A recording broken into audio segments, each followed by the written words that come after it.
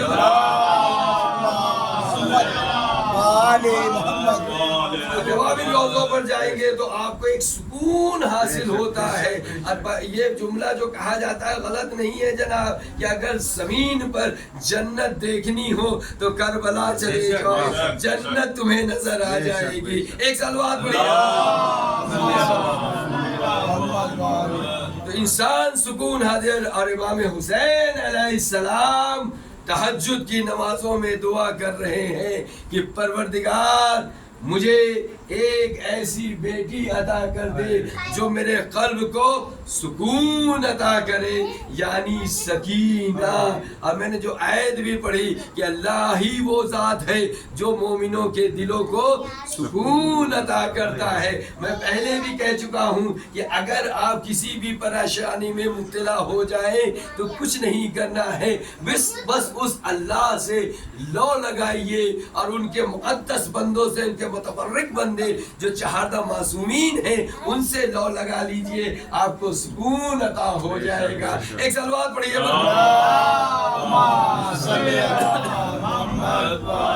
امام حسین علیہ السلام نے اسی طرح سے جناب سکینہ کو تہجد کی نمازوں میں مانگا جس طرح سے مولا کائنات نے شب کی نمازوں میں, تہجد کی نمازوں میں مولا حضرت عباس علیہ السلام کو مانگا تھا. مولا عباس کو مولا کائنات مانگ رہے ہیں, مولا جناب سکینہ کو امام حسین علیہ السلام مانگ رہے ہیں. اور یہ دونوں دو اماموں کی دعاؤں کا اثر ہے. ایک امام کی دعا کا اثر حضرت عباس ہے, ایک امام کی دعا کا اثر جناب سکینہ ہے. اسی لیے جب ہم ذکر کرتے ہیں جناب سکینہ کا تو حضرت عباس علیہ السلام کا بھی ذکر کرتے ہیں. ایک صلوات اور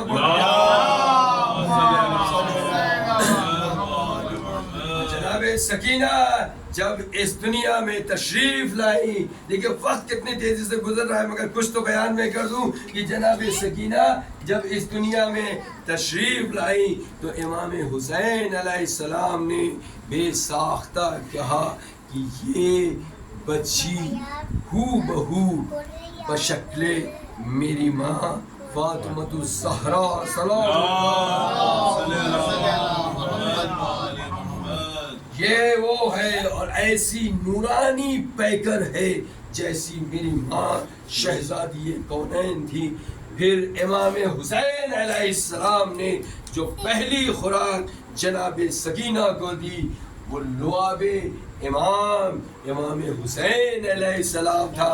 جس طرح سے مولا کائنات نے رسول خدا کے زبان کو چوس کر تمام علم نبوت حاصل کر لی تھی, اسی طرح جناب سکینہ نے امام حسین کی زبان چوس کر تمام علم امامت حاصل کر لی. ایک صلوات اور پڑھ دیجیے. یہ ہے جناب سکینہ. سن سکیں گے جناب سکینہ جب پیدا ہوئی, بچپن کا سن 4 سال تو پورا سن جناب سکینہ کا, اور جب سکینہ پیدا ہوئی تو ہر بچہ مسکراتا ہے اور اس بچی کے بھی چہرے پر ایک میٹھی مسکراہٹ رہتی تھی. اللہ اکبر. اس بچی کے بھی چہرے پر ایک میٹھی مسکراہٹ رہتی تھی. جب جناب سکینہ کا سن 1 یا 2 سال کا ذکر ہے تو جناب سکینہ نے اپنے بابا جان اور اپنی ماں رباب سے کہا کہ بابا جان میرے لیے ایک ردا لے کر آئیے. اور پتا ہے کہ 4 سال کی عمر میں جناب سکینہ حافظ قرآن تھی. ایک صلوات اور پڑھیے. 4 سال کے سن میں جناب سکینہ حافظ قرآن تھی. اور یہ بچی 4 سال کے سن میں تہجد کی نمازیں پڑھتی تھی, نماز شب. اور یہاں تک کہ جب قید خانے میں بھی تھی تو وہاں پر بھی تہجد کی نمازیں جناب سکینہ پڑھتی تھی. جناب سکینہ کو جب پیاس کا غلبہ ہوتا تھا, جب جناب سکینہ کو پیاس کا غلبہ ہوتا تھا تو سب سے پہلے مولا عباس آگے بڑھتے تھے اور جناب سکینہ کے لیے ایک پیالے میں پانی لے کر آتے تھے. یہ مولا عباس کہ کبھی جناب سکینہ کو پیاسا نہیں دیکھ سکتے تھے. ہاں زادارو آپ کی آوازیں بلند ہونے لگی. زیادہ فضائل بی بی کے میں کیا پڑھوں. ہاں وہ وقت بھی آیا کہ امام حسین علیہ السلام نے جناب سکینہ کو اپنے پاس بلایا اور کہا اے سکینہ یاد رکھو کہ میں سب سے زیادہ محبت اپنے اللہ سے کرتا ہوں. میں تم سے اتنا جاننا چاہتا ہوں کہ کیا تم مجھ سے محبت کرتی ہو. کہا بابا جان میں آپ سے بے حد محبت کرتی ہوں.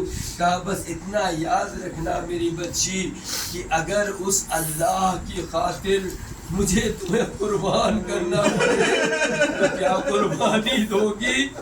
جناب سکینہ نے کہا بابا جان آپ نے مجھے لعاب ذہن دیا, میں ہر امتحان سے گزر جاؤں گی. اللہ اکبر.